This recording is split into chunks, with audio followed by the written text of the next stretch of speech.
Hello everybody and welcome back to part 4 of the Tamiya 132 scale Mosquito build.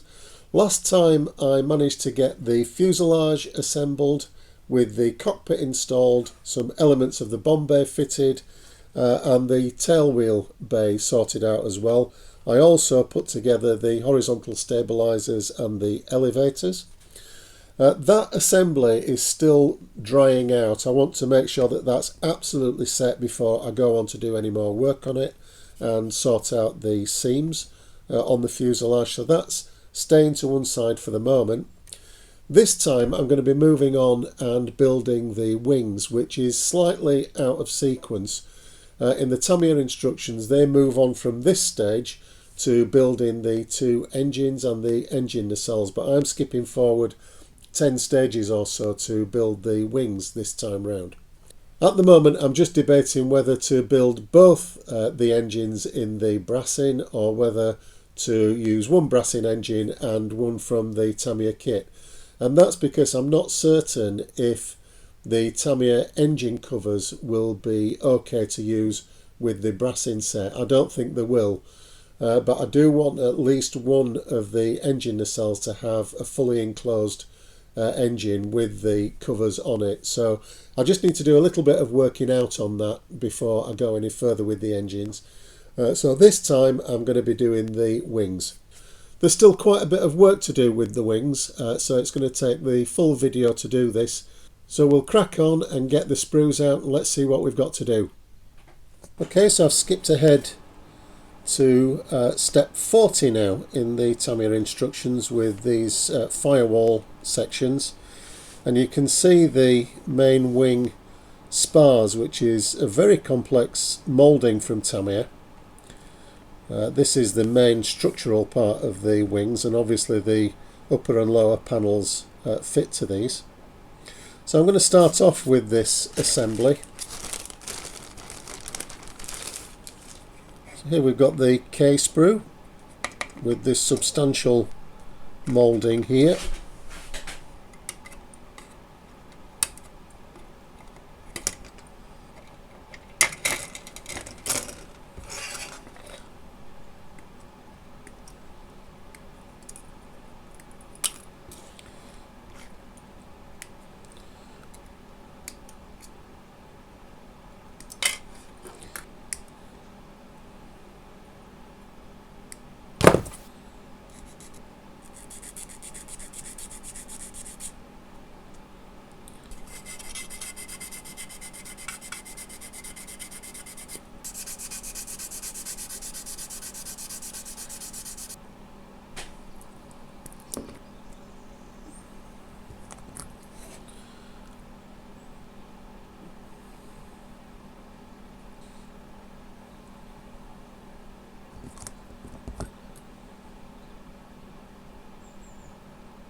These parts form the sides of the undercarriage bays, and these could be glued in place at this stage, but I'm not going to do because I want to paint them separately and give myself space to detail paint the roof of the undercarriage bay. It'll just be a bit more awkward with these pieces in place, so I'll do them later on and paint them all separately, but that's where they fit eventually. This is part K24, which fits on the forward edge of this bay here, and for the version that I'm building we have to remove this moulding here on the top of the part, so I'm just going to snip those off and sand that smooth.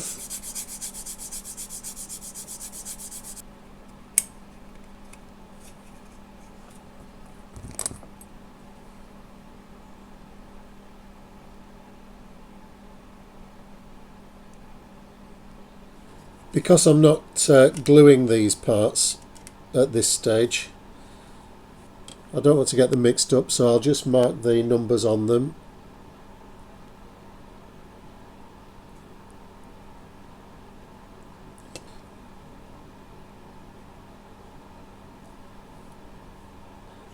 This is another part that fits onto this forward bulkhead, and I'm going to leave that off as well because it needs to be painted different colours.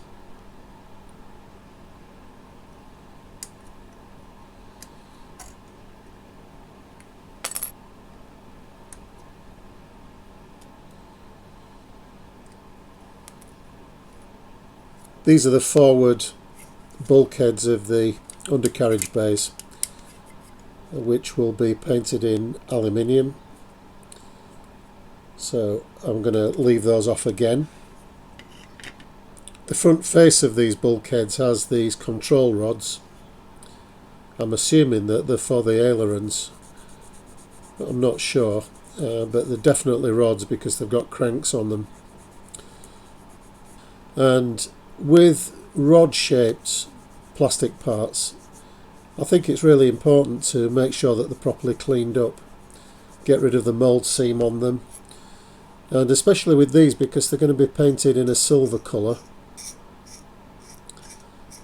And metallics do tend to show up seam lines a bit more than other colours. So it's worth spending a bit of time just to clean those seams up.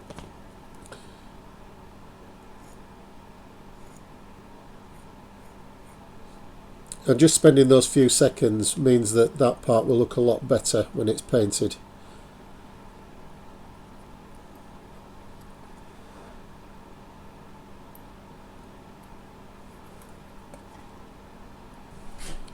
This divider here fits in the middle of this area which houses the fuel tanks, and we just need to open up those little slots in the side bulkheads to make sure that that part fits properly.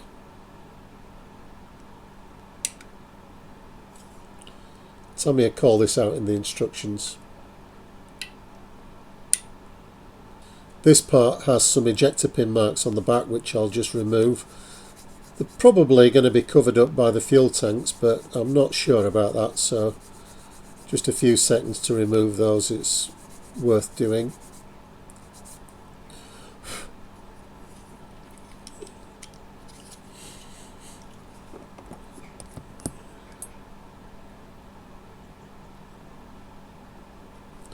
The last job before I prime these parts is just to open up one of these holes in the roof, and that's for my version that I'm building. There's a slightly different arrangement for the C version.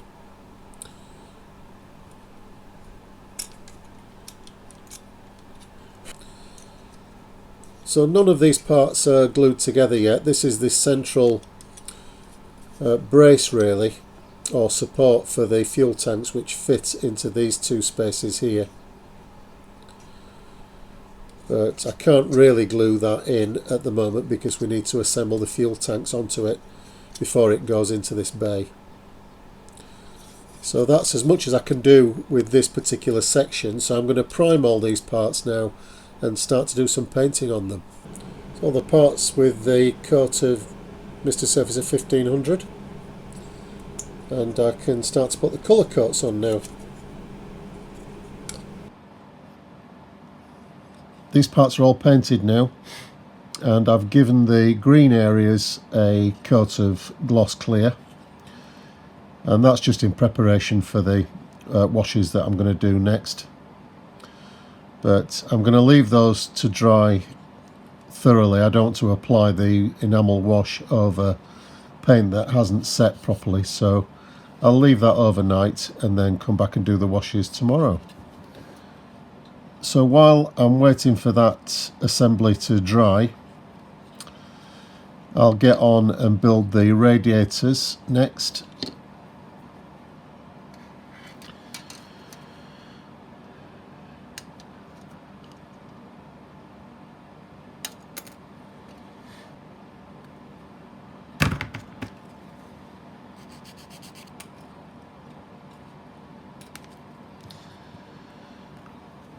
These scissors are for photo etch. They're a Tamiya product, and they're specifically for photo etch parts. They're quite handy to, you can see they've got a curved blade at the end,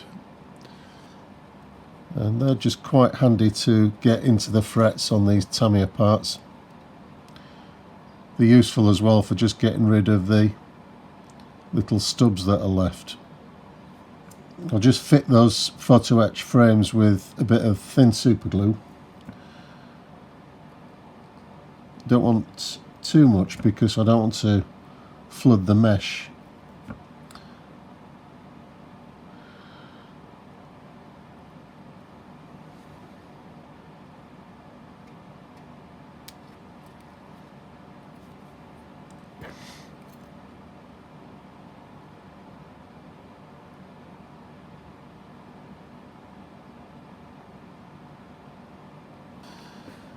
Next I'll take a look at the main wing panels, because there are a few bits and pieces to fit to those in the next step.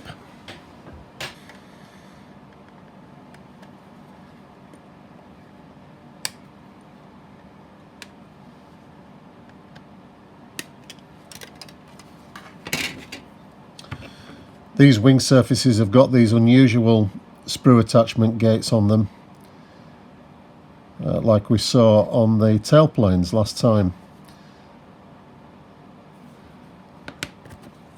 And as last time, I'm just going to sand those flush with the mating surface.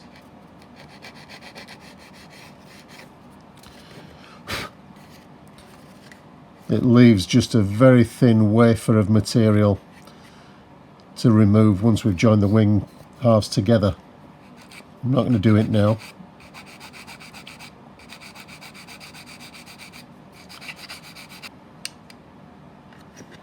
Just check the fit of those leading edges, so they're going to go together nice and tight, and get rid of these remaining wafers of stub when I come to clean up the leading edge joint. They might snap off before then, but as long as we make sure that we don't alter the shape of the leading edge, that's the main thing. This part here, D14 and 15, is an interesting moulding from Tamir. It's to allow them to get this groove on the inboard side of the aileron and flap. It wouldn't be possible to mould that without that insert, but as usual it fits perfectly, so there's no chance of being able to see that once the wing's assembled. I'll just have to be careful with these hinges until I get the two wing halves glued together. Then I can put some cardboard around them or something just to protect them for the rest of the build. At this stage I'm just going to check the fit of these wingtips, which come in two halves. I expect that they'll be good, but we'll just have a look.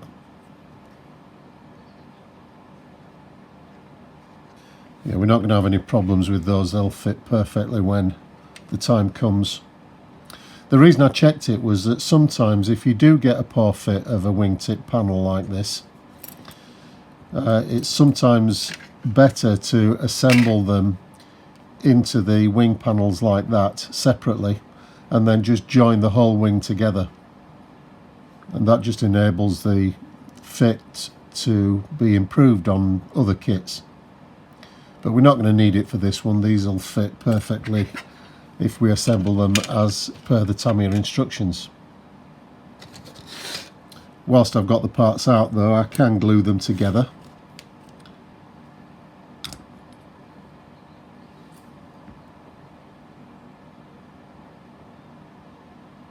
I'm going to do the fuel tanks next, and they fit in this space here, something like that. But they do have some photo etch on them in the Edwards set, and I'm just going to take a look and see if that photo etch is going to improve them a lot. It doesn't always. I don't always fit every piece of photo etch in a set, sometimes they just don't really add that much, and this might be a case in point. These are the straps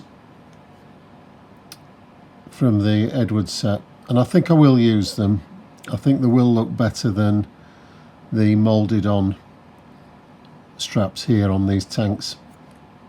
And what I might be able to do, if I'm lucky, is to be able to paint the straps separately to the tanks, and hopefully that should give a neater result as well.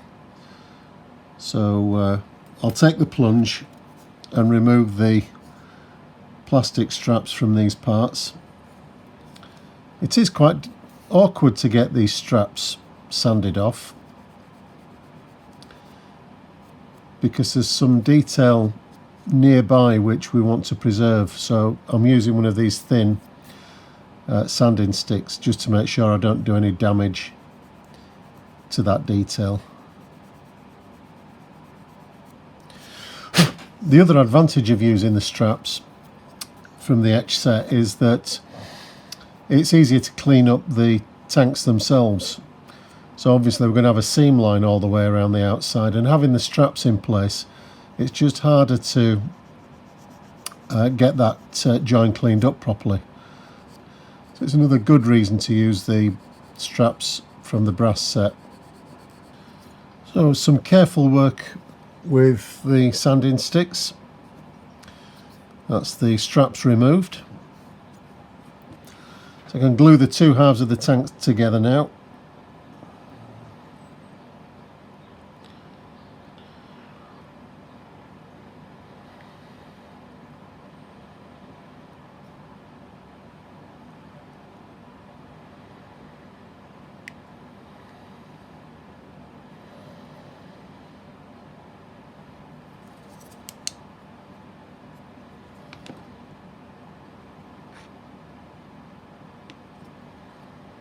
So I'll let that assembly dry for probably a day or so, and then I can come back and sort out the joins, get it nice and smooth, and then we can get these painted and build the etched brass straps up.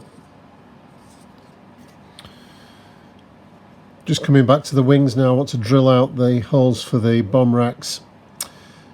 They're marked by these two arrows, and we need a 2mm drill to take those out.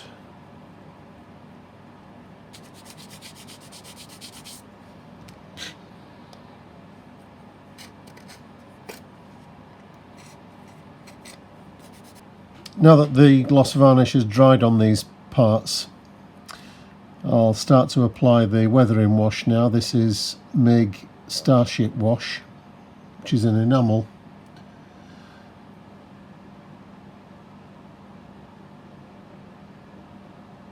So I'm just using this to get some depth into the detailing on these undercarriage bay bulkheads.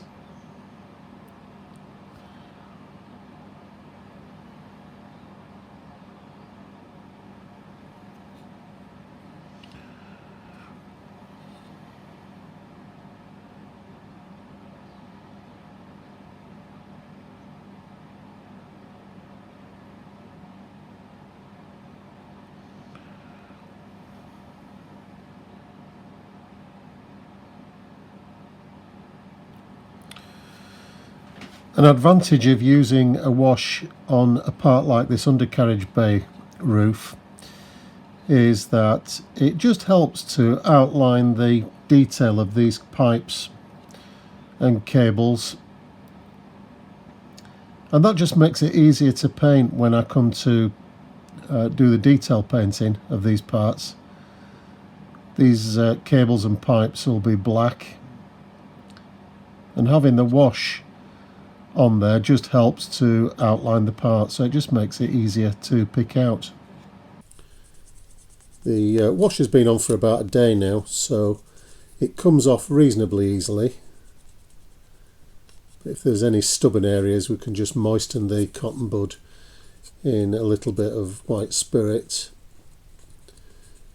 and that'll bring it out, but this is coming off easily enough.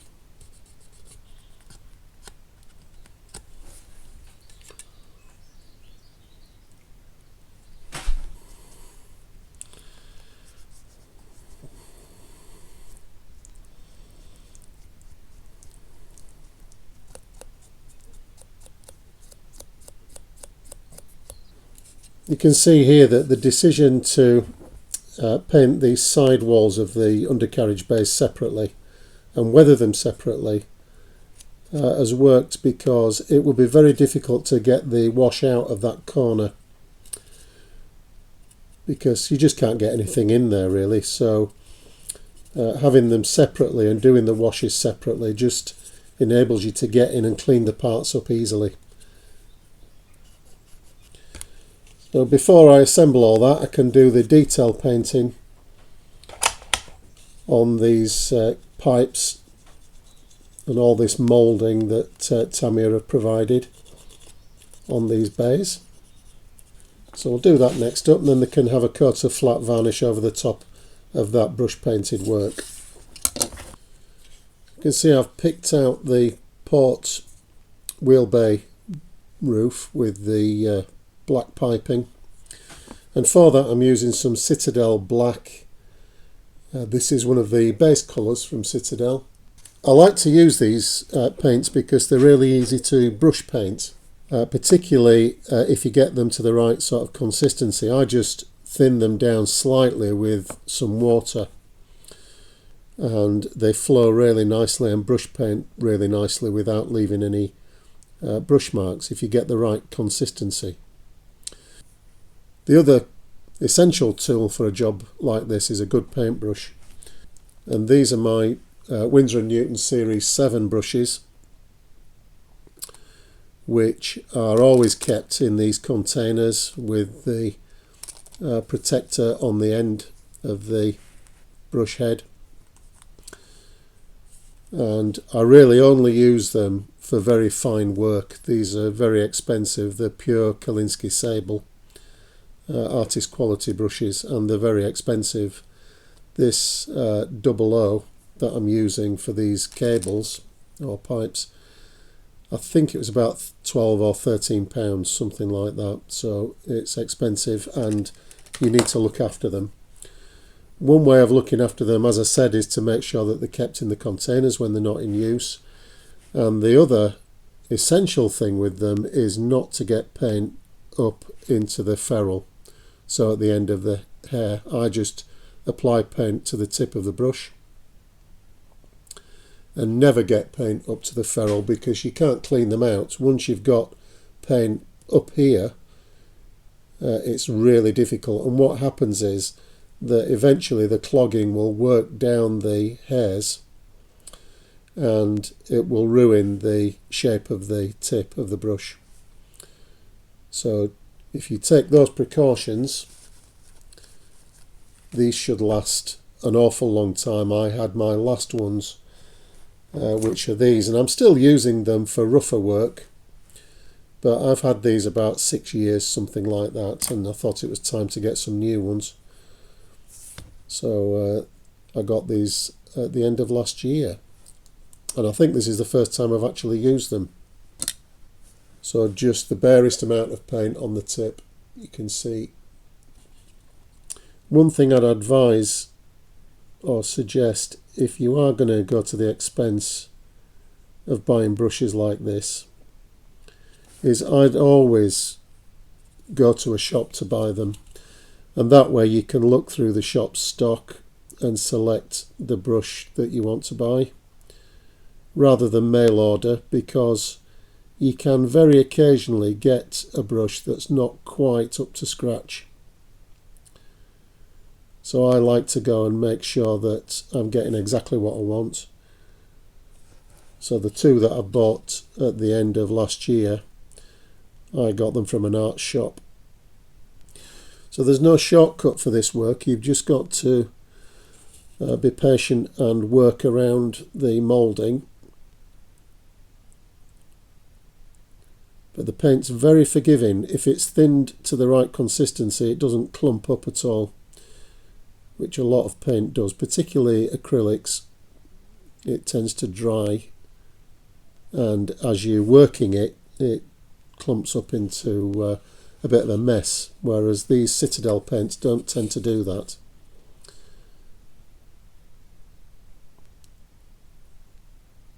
Sometimes because they're thinned, they're going to need a second coat, but I'd much rather do that than apply a thick coat. And this is where the wash helps as well, because we've got an outline in a very dark colour, so it just helps us see where we've got to add this black.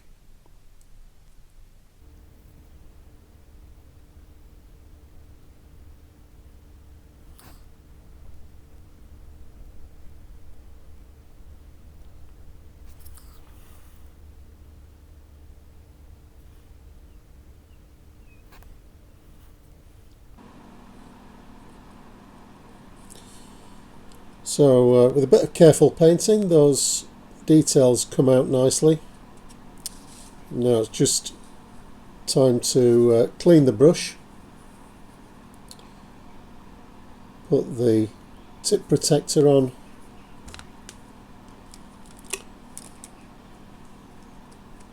and back in its case for next time.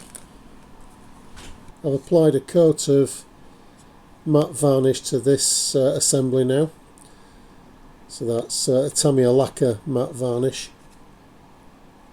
And now I can go on and do some dry brushing just to bring out this detail, which I'm going to be using XF76 for.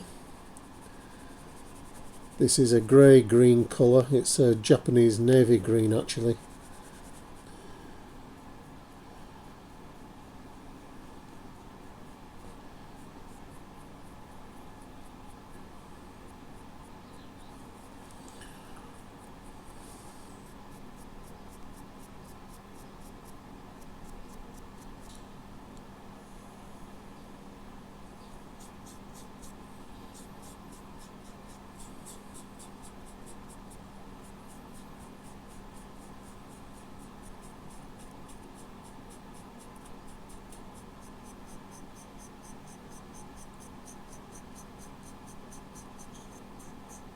I'm working on these lower wing panels now, and I've just got one or two pieces of etch to fit. These just add a little bit of rivet detail onto the inside of the wheelbase here.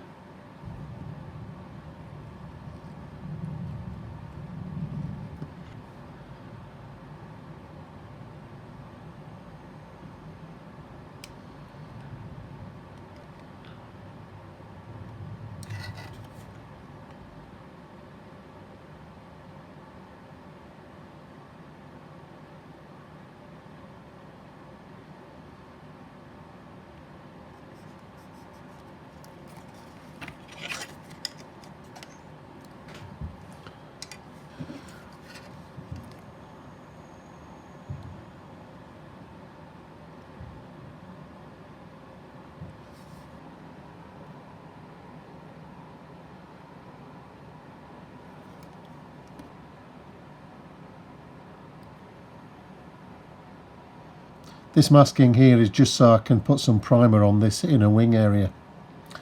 At this stage I don't want to get primer all over the outboard side of the wing. So that'll just keep it nice and tidy. I'm just making these sleeves. They're just made out of cardboard, some thin cardboard. And just tape them to the position of the ailerons on these lower wings. And that's to protect these Aileron Actuators, and in retrospect I think I fitted these just a little bit too early. I could have left them off until I'd got all this other prep work done, but they are very fragile. I've just caught this one on this port side and just bent it enough to crack the plastic, but I managed to get some glue in and save it, but it could have snapped off altogether. So these are just to protect those delicate structures.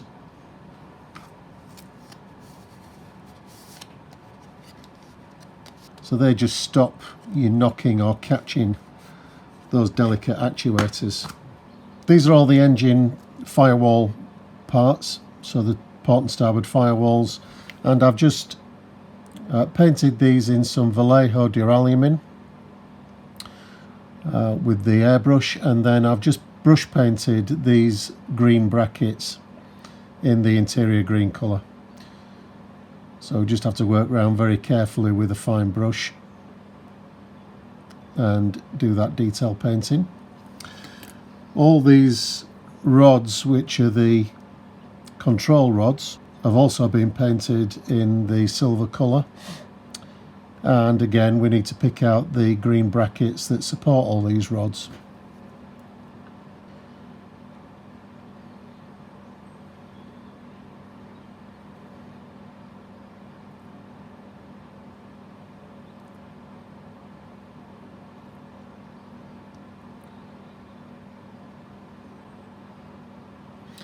I find the trick with Tamir acrylics when you're brush painting them is not to overwork them. Just get the colour on and leave it alone. You can always come back for a second coat. If you work it too much, it clumps up and you end up making a bit of a mess of it. The other thing is to have it nice and thinned down. So this is thinned 50-50 with lacquer thinners, and that just helps it flow as well. You can get a retarder type lacquer thinners from Tamiya, which will also help brush painting. As it happens, this thinner in this particular batch of green is just the standard lacquer thinners, and it works fine.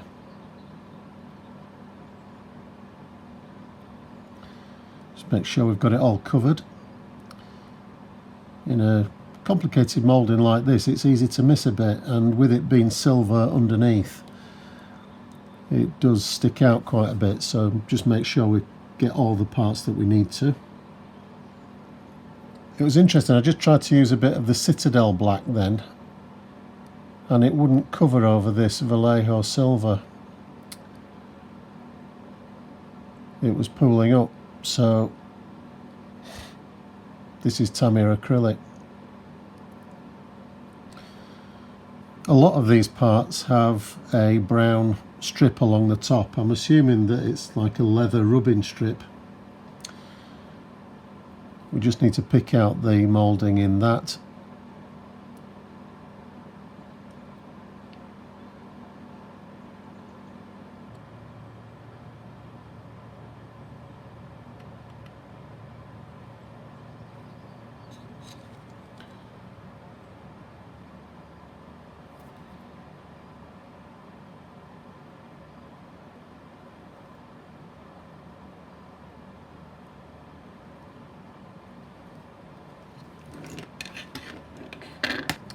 Earlier I made these radiators here, which are rearward facing, and we need to make the front face here, which is visible from the front of the leading edge. And I've also got to do a little bit of painting on the inside here, because it'll be difficult to paint up to this radiator once it's installed. So I'll do that painting of that section before I do anything else.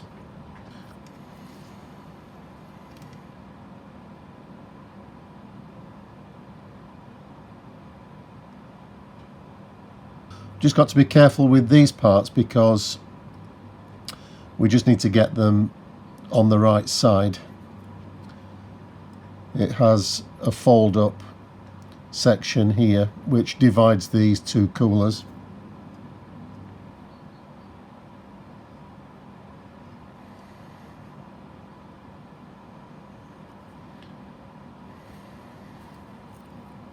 We also have this separator which goes at this end of the radiator, and it just slides in like that, and I might as well do this one separately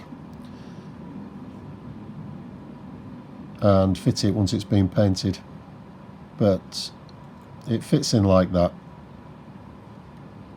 Time to get these wings together now. Before I do, I've just got to fit this little splitter onto the forward radiator face.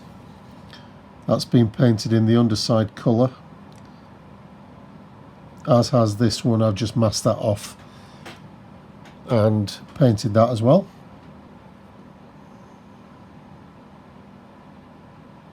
With all the painting done, we can assemble the wings now. But it's just worth checking that you've got all the parts done that you need to do before joining the wings. And in my case, that was really checking that I'd done all the preparatory painting that I needed to do. So just working round this strip on the edge, which actually joins onto the bomb bay, needs to be painted. Obviously the upper part of the undercarriage bay, or the surround for the undercarriage bay as well, both upper and lower. I've been in here and painted the inside, or the exit really, for the radiator, which fits in here. But in order to get a nice demarcation, I've painted the light aircraft grey into this recess here, because it'd be very difficult once the radiator's in to mask that off accurately and get that painted. So I've painted that light aircraft grey with just a little bit of pre-shading in it, just to suggest dirt from the exhaust from the radiator. The radiator front face is fitted, and this additional plate I've put in as well. It's not possible to get to that plate once the wing is assembled, because it needs to drop in from above. On the upper wing panels, I've painted the top part of the radiator intake in duralumin, and also this little section here, which I wasn't sure would be exposed, but just to be sure, I've painted it in as well in the interior green colour. So with all those checks done and all those bits of painting finished, we'll put the panels on now. So I'll remove these temporary cardboard protection sleeves. They were protecting these Aileron actuators. The main spar assembly, which is this, is screwed onto the lower wing panel. So we've got 4 screws per side.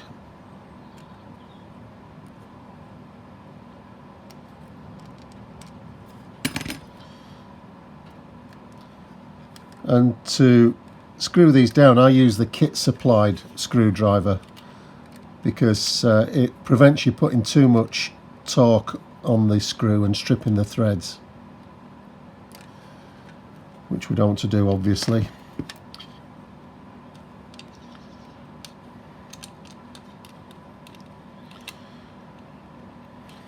So you can see now the reason for making sure that the preparatory painting's done. So painting this green strip here just gives a nice neat demarcation line to the white of the armament bay. There's no danger of getting this in the wrong place. The engineering is such that it'll only fit in one position, and obviously the location of the screws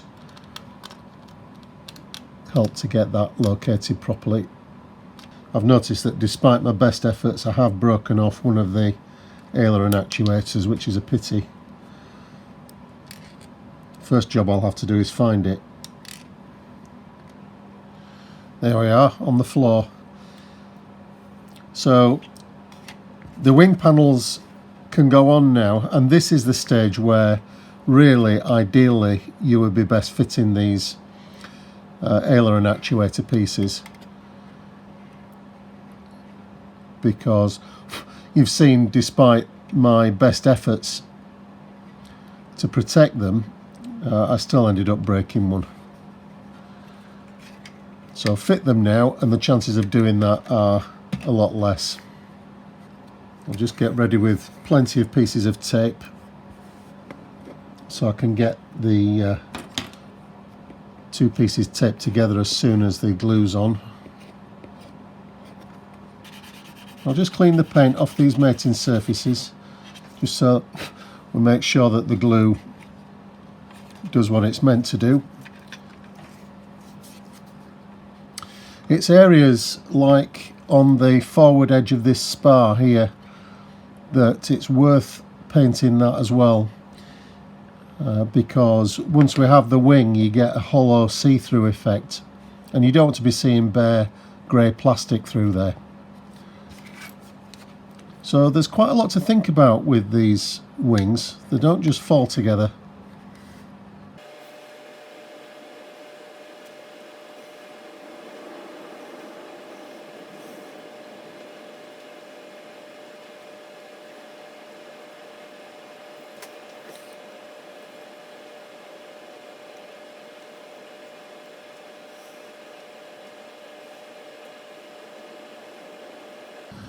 Okay, let's go.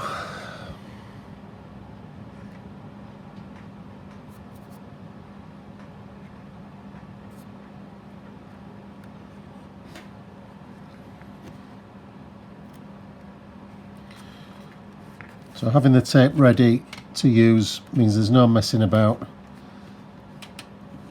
You can get straight on while the glue is still wet and get the two halves of the wings joined together.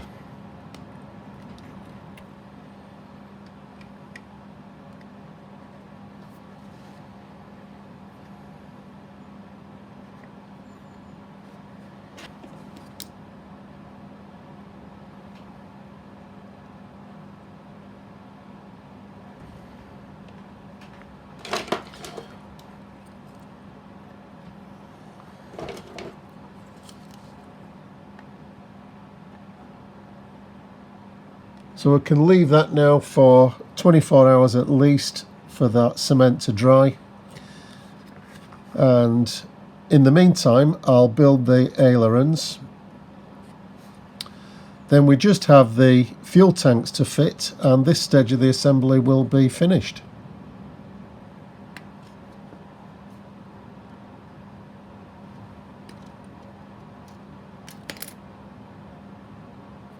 These sprue gates which lie along the actual mating surface of the part, they're like that because the plastic is so thin at this point that it needs that slightly enlarged connection.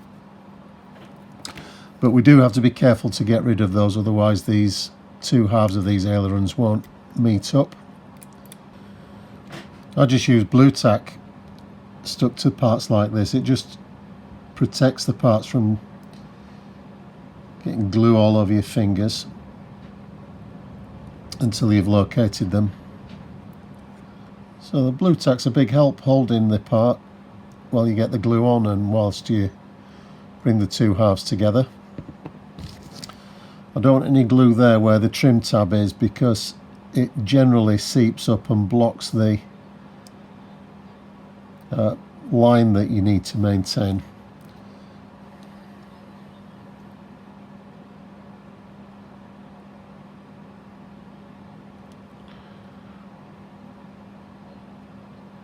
Got a bit of glue coming out there, which is good. So it's one of my favourite little tricks, is that the blue tack trick, because in the past I've quite often got a bit of glue on my fingers and then transferred it to the surface of the part, and in this case we've got some raised rivets, some very fine raised rivets on these ailerons, and if you smeared glue on that it would spoil the effect. You wouldn't be able to clean the glue off really without affecting the rivet detail. So it's worth doing it with this method.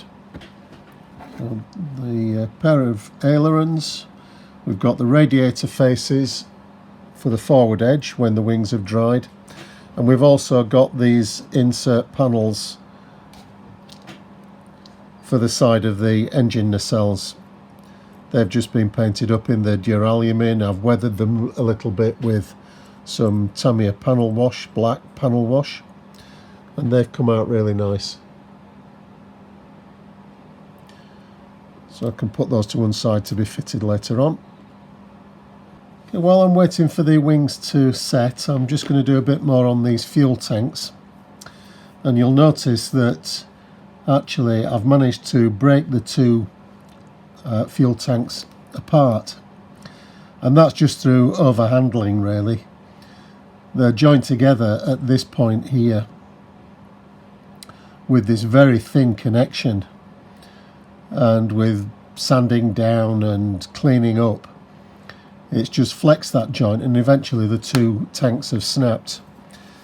The silver lining for that was that it enabled me to be able to paint the inside faces of these tanks here and here.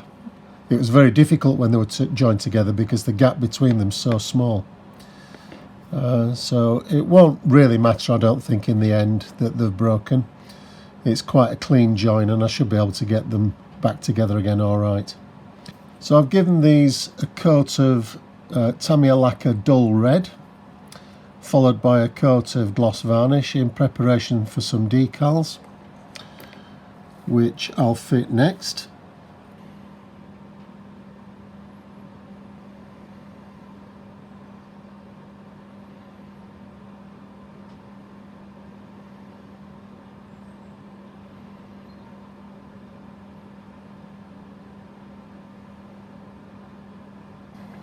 Okay, a little bit of detail painting on these tanks now. Just coming back to these.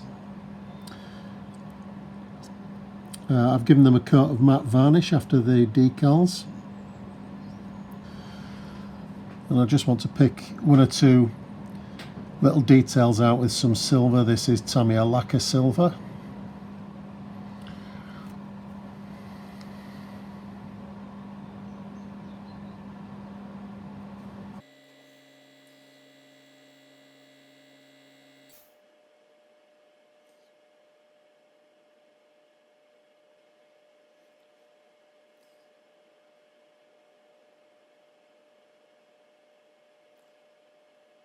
Okay, so that's the tanks all painted up. So now we just need to build up the etched brass straps from the Edward set, paint those and get them fitted. So this is one of the straps made up, and it consists of 3 pieces of brass. So the 2 main strap parts and the clasp in the middle. So I'll make the other 3 up. There's a pair of these per tank. So having bent the end over slightly, the clasp fits through and we give it a twist. Once that's in place, just lock it with a bit of extra thin super glue, because they do have a tendency to drop out.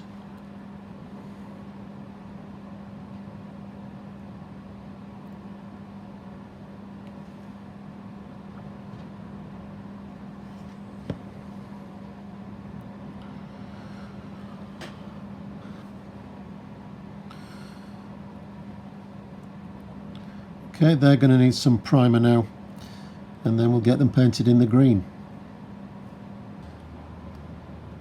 Now I've got the slightly tense job of fitting these etched brass straps now that they've been painted. And the reason I say it's tense is because I'm using super glue on this, so any slip will ruin the paintwork on it.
So that's the straps on.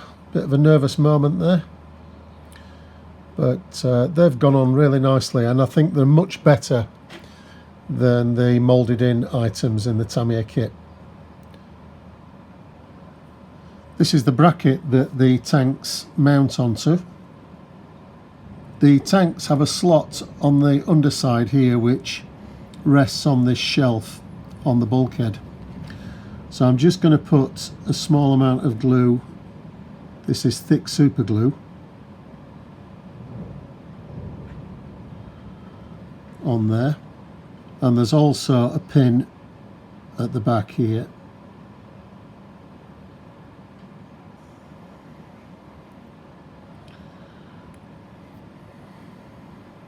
Just to make sure we're not going to be able to see the underneath here, so I'll just drop a little bit more of this thick super glue on the inside.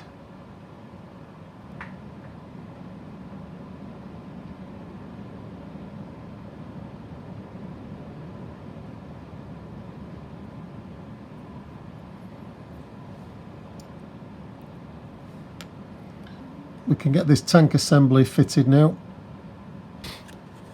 We just need to ease that in.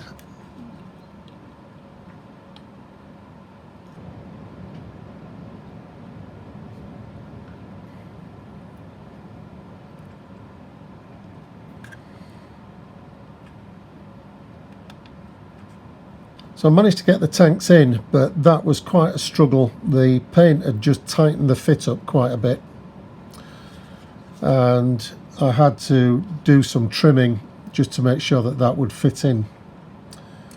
So it was touch and go for a minute, all that paint work and everything that I'd spent so much time on. I thought I was going to ruin it, but eventually they've gone in. I had to open this slot out to enable the tab to fit through, but it wasn't down to the Tamiya fit. I test fitted all these parts before painting them, and they fitted fine. It was just the paint had just thickened up the tolerances up a little bit, and it just needed that little bit of extra work to get that in. The bay here in front of the tanks contains the ammunition boxes for the 20mm cannons, which will be fitting a bit later on in the build, not just now. Cleaning the wing leading edges up now. These have been set for 3 days now, so it's okay to get rid of the seam line, and it's a good fit, this part, so it doesn't need an awful lot of work to get that clean. We'll check it a bit later on with some primer, but I think it's going to be alright. The ailerons are also dry now, so I can sand these down. The ailerons are a perfect fit on the 3 mountings. We've got this one actually attached to the aileron, and the 2 very fine actuators that we fitted earlier on, probably a bit too early.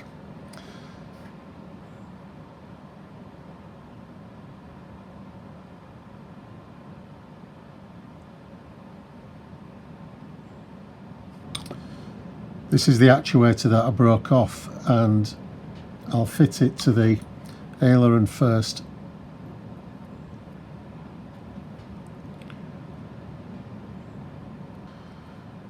And on the port side, we're just relying on these 2 hinges to hold this assembly. It should be okay. It's not going to be as strong as the other one, but it'll be alright, I should think. The last step for this part of the build is just to fit the wingtips.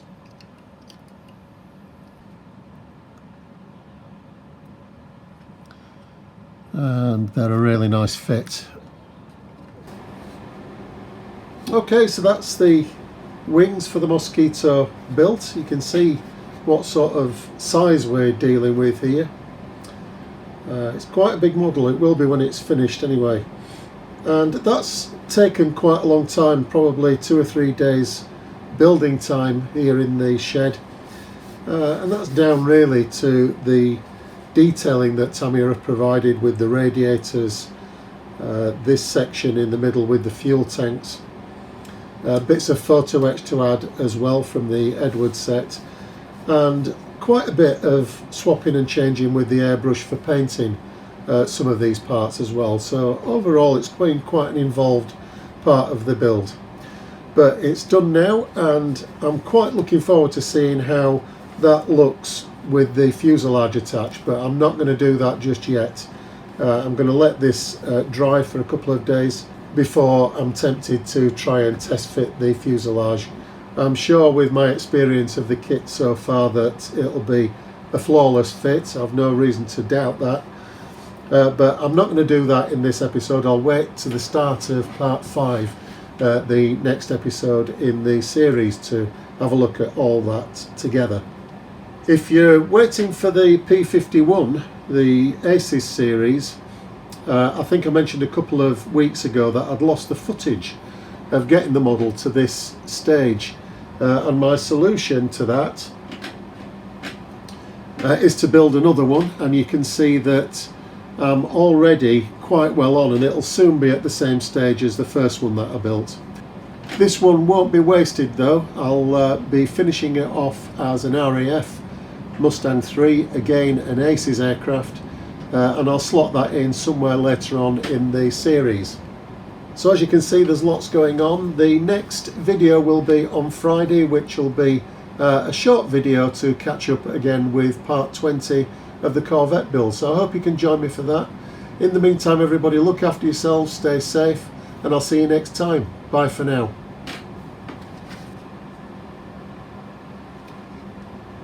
Okay, so I couldn't resist. Bye for now.